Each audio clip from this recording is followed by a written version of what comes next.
ही तोता आहिनि। बिस्मिल्लाहिर्रहमानिर्रहीम।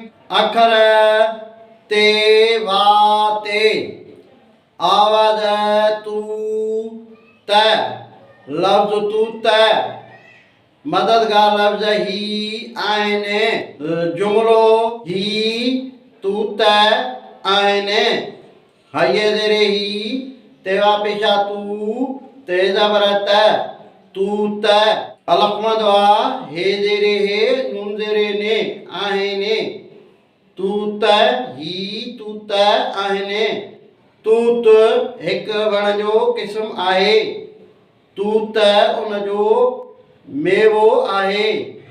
तूत मुज़किर लफ़्ज़ आहे। तूत अदद जमा तूत अदद वाहिद आहिनि। तूत गिरामर में इस्म आहे। लाॻापियल लफ़्ज़ तूताई तूतारी तूताड़ी तूतड़ तूती तूतख तूतक। अचो त हाणे तूत लफ़्ज़ खे लिखणु सिखूं। तूत में अखर आहिनि टे।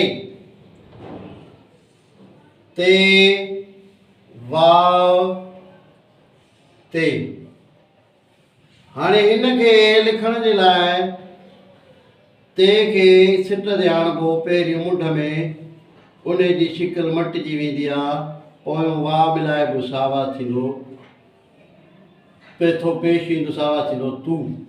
लफ़्ज़ में आख़िर में आवाज़ जेको लिखिबो उहो मुकमिल पूरो लिखिबो। मथां पेश ॾिबोसि तूत लफ़्ज़ ठहियो तूत। अहिड़ी शुरूआत में ते खे हीअं लिखिबो। वरी वाह पोयों मिलाइबोसि हीअं। वरी पोइ वरी आख़िर में ते जी शिकिल ईअं ई हूंदी आहे जीअं मुकमिल हूंदी आहे। तू त पेश ईंदसि मथां आवाज़ आहिनि ॿ तू त। इहो हो तूत लफ़्ज़ जो लिखण जो तरीक़ो। हिन वीडियो खे लाइक कंदा शेयर कंदा फॉलो कंदा। यूट्यूब ते सिंधी एजुकेशन 92 खे फॉलो ज़रूरु कंदा। ही तोता आहिनि।